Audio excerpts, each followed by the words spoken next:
Hello guys, Hare Krishna. Welcome back today discuss Prabhupada Kathamrita से। आज का दिन 26 जून 1976 नव वृंदावन में जो अमृत कोटेशन प्रभुपाद जी डिस्कशन किया उसका ऊपर से मैं बताने को जा रहा हूँ। पहले बेंगोली में নিরীহ নারী পুরুষ শুধুমাত্র জীবিকা নির্বাহের জন্য তাদেরকে কারখানায় থাকতে হচ্ছে। সামান্য কাজ তার প্রয়োজন সরবরাহ করবে। প্রকৃতি আমাদের এত সুযোগ সুবিধা দিয়েছে, তারা যে কোনো জায়গায় অল্প ফসল ফলাতে পারে। গোচারণ ভূমিতে গাভীরা থাকবে, দুধ গ্রহণ করো এবং শান্তিতে বাস করো। কেন তোমরা কারখানা খুলেছ? हरे कृष्ण। आज का दिन 26 जून 1976 न्यू वृंदावन में प्रभुपाद जी अमृत कोटेशन देख के गया उसका ऊपर से। पहला प्रभुपाद जी बताने को जा रहा है जो নিরীহ নারী পুরুষ শুধুমাত্র জীবিকা নির্বাহের জন্য তাদেরকে কারখানায় থাকতে হচ্ছে। इसका मीनिंग्स तो प्रभुपाद जी आज सिंपल लिविंग हाई थिंकिंग, कैसा सरल जीवन, कैसा सिंपल रहने का और सर हाई थिंकिंग मतलब कृष्ण कॉन्शियसनेस में ये बताने को जा रहे हैं। तो इधर निरह नारी पुरुष ज़्यादा से ज़्यादा मनुष्य क्या करता है, थोड़ा सा स्टेटस दिखाने के लिए बा बहुत अच्छा मार्ग लेने के लिए गाड़ी बाड़ी एवरीथिंग, तो क्या करता है कारखाना बड़ा बड़ा फैक्ट्री में जॉब करता है। तो प्रभुपाद जी बताने को जा रहे हैं जो इसमें हमारा ज़्यादा से ज़्यादा टाइम वेस्ट हो रहा है। हाँ, जिसका जो मतलब कर्म है वो थोड़ा करेगा ठीक है, फिर भी ज़्यादा से ज़्यादा इसमें हमारा टाइम वेस्ट होता है। तो प्रकृति का हमारे एत मतलब प्रभुपाद जी बताने को जा रहे हैं जो मेटीरियल जगत में हम लोगों को जो इतना अच्छा मतलब ये प्रकृति जो दिया, तो इसमें हम लोग थोड़ा सा ज़मीन होगा और उसमें थोड़ा सा फसल उत्पन्न होगा एवरीथिंग, और एक गाय माता रखेगा। ये सबसे इम्पोर्टेंट रहेगा, क्योंकि मटेरियल जगत में रहते हुए हम लोग जितना मानी का ऊपर भागते जाएगा तो हम लोग को जो भक्ति मार्ग व स्पिरिचुअल पार्ट व कृष्ण कॉन्शियसनेस में जो प्रोग्रेस वो सब थोड़ा ढीला होते जाएगा। इसलिए प्रभुपाद जी बारंबार कोटेशन देता है जो सिंपल लिविंग हाई थिंकिंग, कैसे जो थोड़ा सा ज़मीन और उसमें खेती करते हुए फसल होएगा और एक गाय माता जिसका जैसा पोजीशन है गाय माता रखने के लिए। और इसमें क्या होगा, इसमें हम लोगों को खेती से फसल उत्पन्न होगा, उसको रंधन करके भगवान को ऑफर करके, और गाय माता से हम लोगों को दूध पनीर एवरीथिंग आ रहा है, तो हमारा इसमें हेल्थ सबसे अच्छा रहेगा और फ्री रहेगा। इसलिए प्रभुपाद जी एक कोटेशन ज़्यादा से ज़्यादा मनुष्यों को ऐसा बताता है।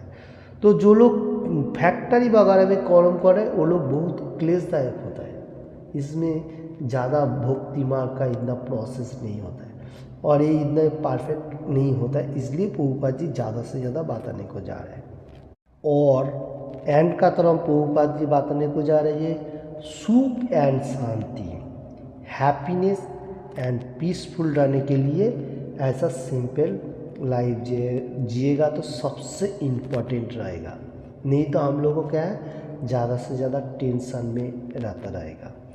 तो इसलिए इसका ऊपर से मैं श्लोक बताने को जा रहा हूँ श्रीमद् भगवद गीता से। हरे कृष्ण 12 चैप्टर भक्ति योग जो डिवोशनल सर्विस टाइटल, उसमें से 12 नंबर श्लोका में supreme personality of Godhead Krishna says सेहम ही ज्ञानम अभ्यासात् ज्ञानात् ध्यानं विशिष्यते, ध्यानात् कर्मफल त्याग, त्यागात् शांति अनंतरम। अगेन नाउ श्लोका बहुत इंपॉर्टेंट एंड ओजोनदास श्लोका में से एक है। सिंह ही ज्ञानम अभ्यासात्, ज्ञानात् ध्यानं विशिष्यते, ध्यानात् कर्मफल त्याग, त्यागात् शांति अनंतरम। तो supreme personality of Godhead Krishna speaking, जो तुम अगर जो कुछ भी कर्म कर रहे बा जैसा भक्ति मार्ग का अभ्यास कर रहे बा कोई दूसरा फिलॉसफी का ऊपर से भी जो मनुष्य कर्म कर रहे, इसको अभ्यास करने से तुमको नॉलेज आएगा, ज्ञान, जो एवरीथिंग ज्ञान आएगा। तो भक्ति मार्ग करेगा भी, प्रैक्टिस करेगा तो भक्ति मार्ग का, उसमें भी हमारा नॉलेज आएगा, और जो लोग दूसरा फिलॉसफी में उसका भी ज्ञान आएगा। ये बात बताने को जा रहे हैं। इसका बाद बताने को जा रहे हैं, अगर ज्ञान आने का साथ साथ हम लोगों को इधर कृष्ण भगवान बताने को ज्ञान आया, उसका बाद हम लोगों को ध्यान श्रेष्ठ है। हम लोग जो मेडिटेशन करता हूँ ये श्रेष्ठ है, क्योंकि पहला भगवान का बारे में जान के अभ्यास प्रैक्टिस करने से जो ज्ञान आया, ज्ञान से भी ध्यान सर्वश्रेष्ठ है, मतलब उसका ऊपर का स्टेज बताने को जा रहे हैं। और उसका बाद बताने को जा रहे हैं जो ध्यान से कर्म फल त्याग करना सबसे श्रेष्ठ है। हम लोग ध्यान ध्यान सब कुछ किया, फिर भी हमारा मेटीरियल जगत का जो आसक्ति है उसका ऊपर से ज़्यादा फोकस है, फिर हमारा इतना सुख शांति नहीं आने वाला। जैसा प्रभुपाद जी आज कोटेशन में दे रहा है, जो सुख और शांति मनुष्य कौन रह सकता है, जिसका पास गाभी है, थोड़ा जमीन है और खेती कर रहे और भगवान का गुणगान कर रहे, यही सुख and Shanti, happiness and enjoyment and peaceful रह सके, तो यही मनुष्य परफेक्ट है। तो इसलिए इधर भी कृष्ण भगवान बताने को जा रहे हैं, जो हम लोग जो भी कर्म कर रहा हूँ बा करने के लिए प्रैक्टिस करता हूँ, उससे भी हम लोग को क्या होता है, ज्ञान अनुशीलन हो रहा है, मतलब knowledge. Now after knowledge come from, तो ध्यान मेडिटेशन उसका बाद आ रहा है।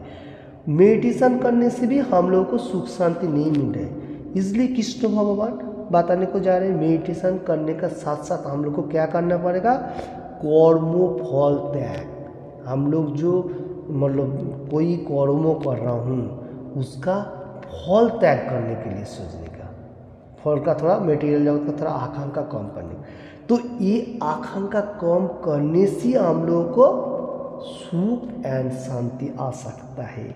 तो देखिए, तो ये श्लोका में से हम लोगों को शांति लाभ करने के लिए, तो कृष्ण भगवान लास्ट में क्या बताने को जा रहे हैं, सिंपल लिविंग हाई थिंकिंग, मतलब हम लोग को सरल जीवन जीना है।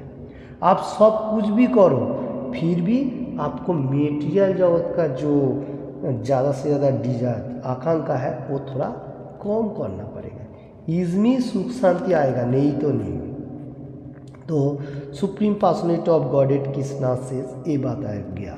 और भक्ति रसान्वित सिंधु में 1 कैंट 1 चैप्टर 11 नंबर श्लोका में अन्नाभिलाषिता सुन्नम ज्ञानो कर्माद्यनाभितम अनुकूलेन कृष्णानुशीलनम भक्तिरुत्तमा। हम लोग को मेटीरियल जगत का ज़्यादा आकांक्षा कम करना पड़ेगा और उसका ज्ञान भी थोड़ा कम रखेगा तो अच्छा है।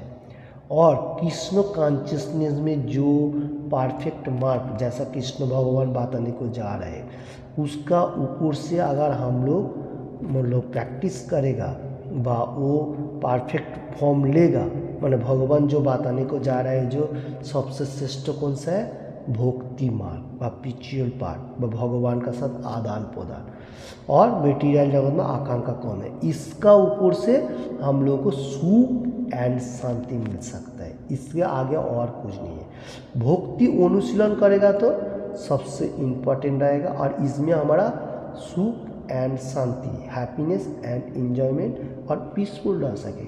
क्योंकि हम लोग ज़्यादा क्लेशदायक करेगा, मतलब गाधा का तरह, गाधा बोलेगा तो ऐस, वो थोड़ा सा खाने के लिए मुनीब का कितना कर्म करता है, थोड़ा सा क्या बोलते हैं ग्रास ईट, मतलब खाने के लिए वो बहुत प्रयास करता है। उसको मालूम है इतना सारी ग्रास है साइड में, वो खा सकता है, फिर भी गाधा का मुनीब का थोड़ा मतलब कर्म करता है, ज़्यादा कर्म करता है और थोड़ा सा खाने के लिए वो काट के कम मेरे को देगा, मैं खाऊंगा।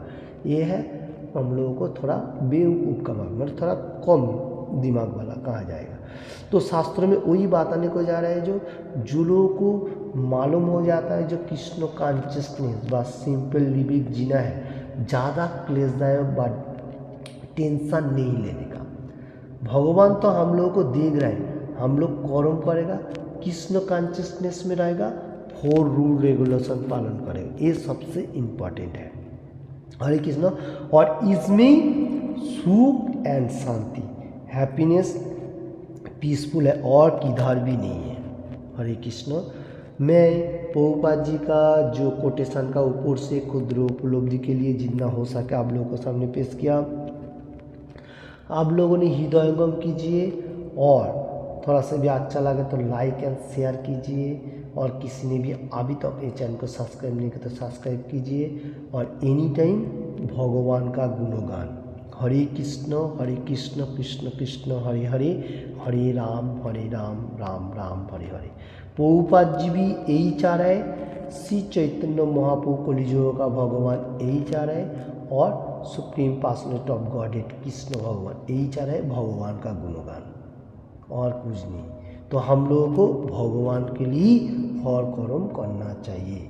इज़मी happiness, enjoyment and peaceful. Thank you watching this video.